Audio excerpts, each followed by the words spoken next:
It's fair to say that Sony hasn't had a great month. There was the initial story that broke about the closure of the PlayStation Store for PS3, PS Vita, and PSP, and we did cover this on the channel earlier in April, and ultimately this was a really bad look for Sony because the games that are digital only, a lot of them will ultimately be lost forever, and because Sony doesn't have a clear path to backward compatibility, then it just felt like that a lot of these games would be lost forever. And there's been a lot of talk about Sony really focusing on big blockbuster games in recent times.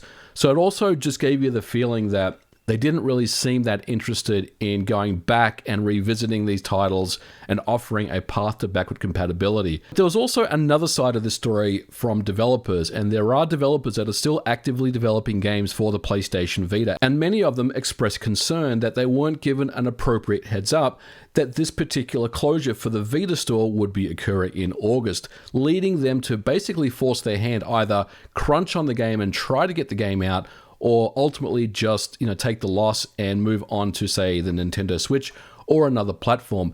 And ironically enough, Shuhei Yoshida actually tweeted that he had downloaded a new Vita game that was just released on the Vita store and was going to play it. And this was really interesting to see, this particular tweet, because the optics at the time didn't look great. I mean, here's the head of indies at PlayStation talking about a new Vita game that had just released, but everyone knows that the store was about to close in August, and it just wasn't really a great look. It just felt like he wasn't really reading the room appropriately. But I guess maybe Yoshida-san had more information than what we did, because we just got an announcement on the Sony blog page, or the PlayStation blog page, from Jim Ryan himself, saying that players will be able to continue to purchase games on PS3 and PS Vita. Now, in my opinion, I have always felt like Sony was a faceless business entity on social media. They didn't really, follow up with any questions when there were announcements made,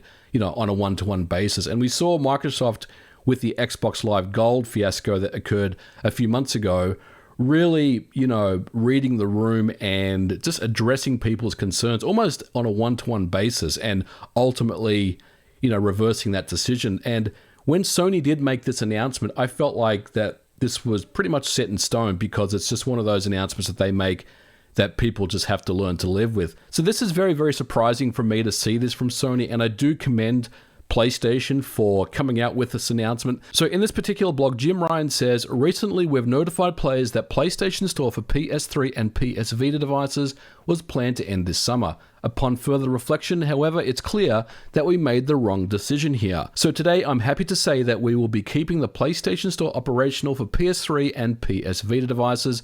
PSP commerce functionality will retire on July 2, 2021 as planned. Really, really good decision, and really good to see Jim Ryan basically taking a look at all the information and the public outcry that's occurred here, and taking all this into consideration and coming up with the decision to reverse the store closures. Now, he does go on to say, when we initially came to the decision to end purchasing support for PS3 and PS Vita, it was born out of a number of factors, including commerce support challenges for older devices. And I think here he's probably talking about making purchases on those old systems, and also the security around them. A lot of these systems, they don't necessarily have the latest and greatest security patches in place, or maybe the gateway to make purchases on the PS3 and the Vita is a little out of date compared to, the more modern checkout process of, say, the PlayStation 4 and PlayStation 5. And he goes on to say, and the ability for us to focus more of our resources on newer devices where a majority of gamers are playing on. We see now that many of you are incredibly passionate about being able to continue purchasing classic games on PS3 and PS Vita for the foreseeable future.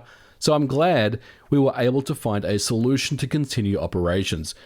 Really, really impressive stuff, and great to see this from Jim Ryan, his particular words here, because, I mean, if we read everything that he's been quoted as saying in the media, it does make him seem like that he just has no interest in their legacy, in their past, in their background.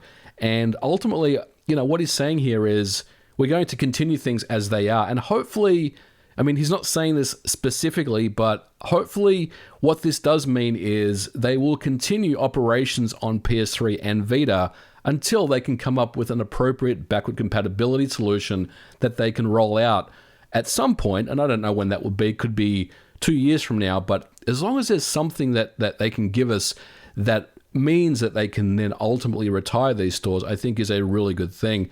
And he finally says, I'm glad that we can keep our piece of history alive for gamers to enjoy while we continue to create cutting-edge new game worlds for PS4, PS5, and the next generation of VR. Thank you for sharing your feedback with us. We're always listening and appreciate the support from our PlayStation community.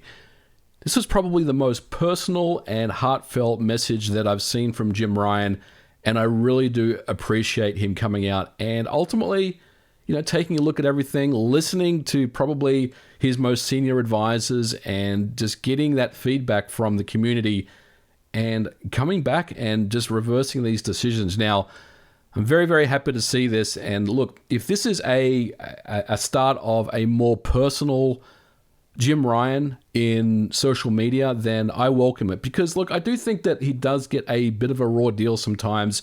I think a lot of his words may have been taken out of context or may have been misconstrued in some way.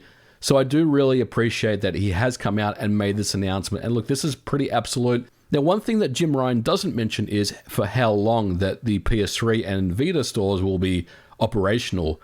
If you think about it, the PS3 was released in 2006. So it's pretty old technology in this day and age. So I do wonder, what time frame we're looking at here.